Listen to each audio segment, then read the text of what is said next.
Bonjour à tous, alors une vidéo aujourd'hui pour parler de tous les surplus de production qu'on a dans le potager. Alors ça reste très variable d'un potager à l'autre, suivant déjà la taille du potager, suivant le type de culture aussi qu'on va mettre en place, suivant la réussite aussi des cultures qu'on va avoir, la météo, voilà. On se retrouve bien souvent avec plus de production que ce qu'on est capable d'écouler au quotidien, de ce qui est produit par le potager. Et du coup il faut stocker, mettre en réserve, voilà, faire de la conserve. Voilà, c'est une activité qui demande pas mal de temps au potager. Alors on est un petit peu en marge du potager, mais ça fait partie intégrale du potager.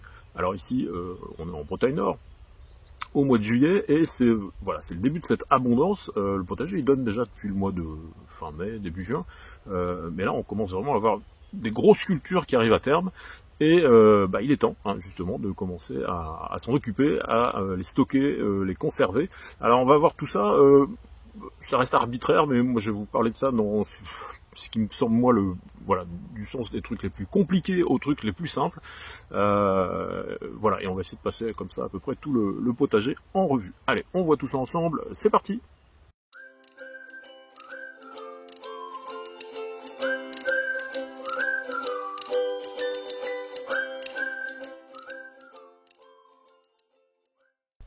Bon alors ici le potager il fait à peu près un petit peu moins de 150 mètres carrés en surface cultivée. Toutes les planches de culture, et on se retrouve sur certains types de légumes, pas sur tous, mais on se retrouve alors autonome. Moi j'aime pas forcément tout à fait ce terme. En tout cas on n'a pas besoin d'en acheter tout au long de l'année. On fait des stocks, on fait des réserves, et qu'on commence principalement là, à partir du mois de juillet. Alors ça va s'étaler aussi en août, en septembre, il y en aura aussi en octobre, toute une période comme ça où on se nourrit du potager au quotidien, et en plus on stocke et on conserve, on réserve tous les surplus de production. Alors on va commencer avec le truc que moi je trouve le plus compliqué à faire dans le potager, c'est les conserves. Les conserves, alors soit en lacto-fermentation, soit en stérilisation comme ça. Ça c'est le dernier pot de l'année de haricots, il n'y en a plus. Ça c'est la dernière conserve de l'année, les nouveaux haricots arrivent, donc il va falloir qu'on termine cela rapidement. La conserve, c'est pas évident, ça demande du matériel, il faut avoir des bocaux, des consommables, ça demande aussi du matériel pour stériliser, pour blanchir éventuellement. Il y a plein de types de conservation. La lactofermentation, je vais pas vous en parler parce que j'en fais pas, je saurais pas vous dire grand chose là-dessus. Les conserves, ça dépend. Il y a des recettes en fait, en quelque sorte. Mais voilà, c'est un mode qui est pratique, mais qui prend beaucoup de temps, qui oblige aussi à faire généralement des grosses quantités. On met pas tout en route quand on commence à faire des conserves juste pour des petites quantités. Donc voilà, c'est le plus contraignant. Alors il y a un avantage quand même, c'est que on se retrouve avec des conserves qui sont prêtes. Autant ça prend du temps à cette période-là, en été. Par contre, l'hiver, quand on ouvre une conserve, en 5 minutes, le repas il est prêt. Donc là, c'est très pratique de ce côté-là. Alors nous, des conserves au final, on n'en fait pas tant que ça. On va faire des conserves sur les haricots. Alors ça, c'est une histoire de goût. C'est parce qu'on aime bien justement le goût des conserves de haricots. Les haricots, on peut aussi les congeler, mais ça n'a pas le même goût. Donc là, c'est un petit peu selon ce que chacun va préférer. On va faire tout ce qui est ratatouille. Un petit paquet, quelques betteraves parfois, ça dépend. Il y a des variétés qui se gardent pas très bien l'hiver, donc on peut les faire comme ça en conserve, c'est pratique en plus, c'est tout prêt, on peut les mettre dans des salades assez rapidement. Les tomates, conserve de tomates, ça c'est royal, c'est super vite fait. Vous bourrez un bocal d'un litre au maximum en tassant bien avec des tomates, une cuillerée à café de sel, vous fermez, vous pasteurisez, vous stérilisez. Et et c'est fait, c'est bon, c'est rapide et ça permet de retrouver les tomates, les bonnes tomates du jardin avec quasiment le même goût et en tout cas rien à voir avec ce qu'on peut trouver dans le commerce à la même période, toute l'année. Les dernières tomates, on a dû les finir, je sais pas, mars-avril, donc voilà, ça c'est un vrai bonheur. Qu'est-ce qu'on va faire d'autre encore? Des courgettes quelquefois, c'est à peu près tout en conserve. Et en quantité, je sais pas, j'en fais à peu près une trentaine, donc c'est pas une grosse, ça représente pas une grosse partie du potager. C'est vraiment quelques choix gustatifs et pratiques, on va dire, qui sont choisis par rapport à ce mode de conservation. Alors un autre choix de conservation des légumes, plus moderne et que moi je trouve plus pratique, ça va être le congélateur. Alors on n'en fait pas non plus des quantités énormes, mais ça c'est intéressant parce que ça permet de faire parfois des toutes petites quantités. Hein. Vous faites par exemple des petits pois pour un repas, et puis en fait vous en avez trop cueilli dans le potager, il vous en reste à la fin, plutôt que de tout préparer, vous pouvez garder voilà, le petit surplus qui reste, vous le mettez dans un sac, ça va au congélateur, et puis voilà, après vous complétez aussi avec les grosses récoltes de petits pois, donc ça a ce côté pratique, hein, le congélateur. Et là aussi, alors le choix de quel type de légumes on va congeler ou pas, c'est vraiment aussi une histoire de goût, hein, en dehors du fait que c'est rapide et pratique à congeler les légumes. Voilà, il y a certains légumes qu'on va pas forcément apprécier au congélateur. Nous, je parlais des haricots tout à l'heure, on préfère les haricots en conserve plutôt que congelés.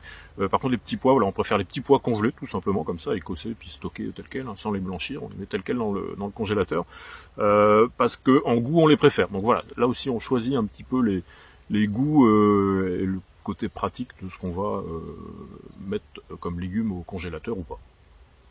Et on va congeler comme ça tout ce qui est petits pois, les fèves, fin de culture, hein, le début de culture on les mange comme ça, les poivrons, l'année dernière grosse récolte de poivrons, pas mal de stock, tout ce qui est basilic, persil aussi, c'est pratique dans le congélateur, les poireaux, alors les poireaux en fin de saison, la fin de saison des poireaux d'hiver c'est février et mars, hein, quand il en reste sur les planches de culture en fin d'hiver, voilà, tout le surplus c'est congelé, il y a les soupes aussi, voilà. On peut mettre comme ça pas mal de trucs hein, dans le congélateur, c'est pratique. Voilà. Le truc, c'est la limite, c'est d'avoir plus assez de place dans le congélateur pour pouvoir en mettre plus. Alors un autre mode de conservation des légumes du potager, alors là moi c'est celui que je préfère, et je me suis rendu compte en préparant la vidéo que ça représentait à peu près les deux tiers de la surface de mon potager. C'est tout ce qui est mis en réserve. Ce sont des légumes comme les pommes de terre qu'on va stocker comme ça, l'échalote, là ça commence, on commence à faire les premières récoltes, la grosse récolte d'échalotes pour les mettre à sécher. Les oignons vont arriver derrière, on va avoir tout ce qui est potiron, potimarron. Le tout c'est d'avoir des lieux de stockage. Alors il faut que ce soit pas trop humide, pas trop chaud, pas trop froid non plus. Alors ça dépend, les pommes de terre on peut les mettre plus au froid, mais il faut pas que ça gèle de trop non plus. Pas trop de lumière non plus. Mais voilà, c'est un mode de conservation qui est simple, qui est facile.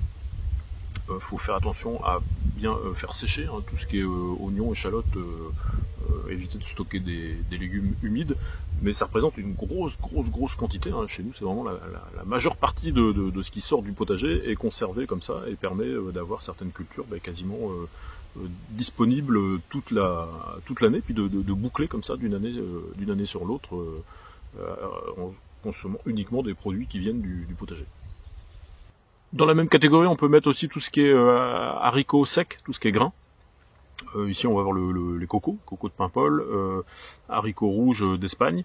Là, on est sur des mises en réserve qui se font en fin d'année. Les cocos, ça va être vers la fin du mois d'août, début septembre. Les haricots rouges, on est plus sur du fin septembre, voire octobre. Mais là aussi, voilà. Il y a rien de plus à faire que de les entreposer dans des bonnes conditions pour que ça se conserve naturellement. La dernière catégorie de conservation, ça va être la catégorie de tous les légumes qu'on laisse en place dans le potager tout l'hiver. Alors il y en a qui sont pas du tout compatibles, mais il y en a qui vont pouvoir passer l'hiver dans le potager en mode frigo.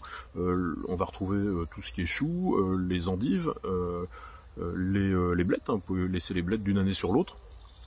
Tout ce qui est poireaux d'hiver, alors les navets quand c'est des semis tardifs, tout ça, voilà, ça peut rester en place une bonne partie de l'hiver. Ça demande les betteraves aussi, suivant les variétés. Ça demande pas particulièrement de stockage et de soins particuliers. Ça peut rester en pleine terre, suivant les conditions dans le potager, sans que ça pose de problème.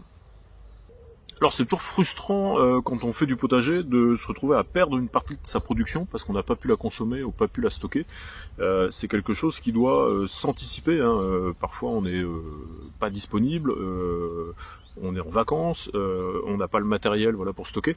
Donc tout ça s'anticipe et en fonction justement des disponibilités du matériel qu'on va avoir, on essaye d'adapter les cultures, les volumes de culture aussi, pour pas se retrouver avec trop de légumes qu'on va pouvoir ni manger ni stocker. Et le stockage et la conservation des légumes, mine de rien, dans le potager, ça reste quelque chose d'assez compliqué. Le plus compliqué au potager, on va dire que c'est d'arriver à produire des légumes avec des bons rendements. Et juste derrière, vous avez cette problématique du stockage. Donc c'est vraiment quelque chose qu'il faut essayer d'anticiper pour faire en sorte de ne pas perdre une grosse partie finalement du rendement du potager et du temps et du travail qu'on aurait pu passer, et surtout avec des légumes qui sont perdus. Voilà, c'est toujours dommage. Bon, et bien écoutez, fin de cette vidéo sur les choix et les types de conservation de tous nos légumes dans le potager. Voilà, j'espère que vous avez appris quelques bricoles. Je vous remercie d'avoir suivi la vidéo et puis je vous dis à la prochaine. Bye bye.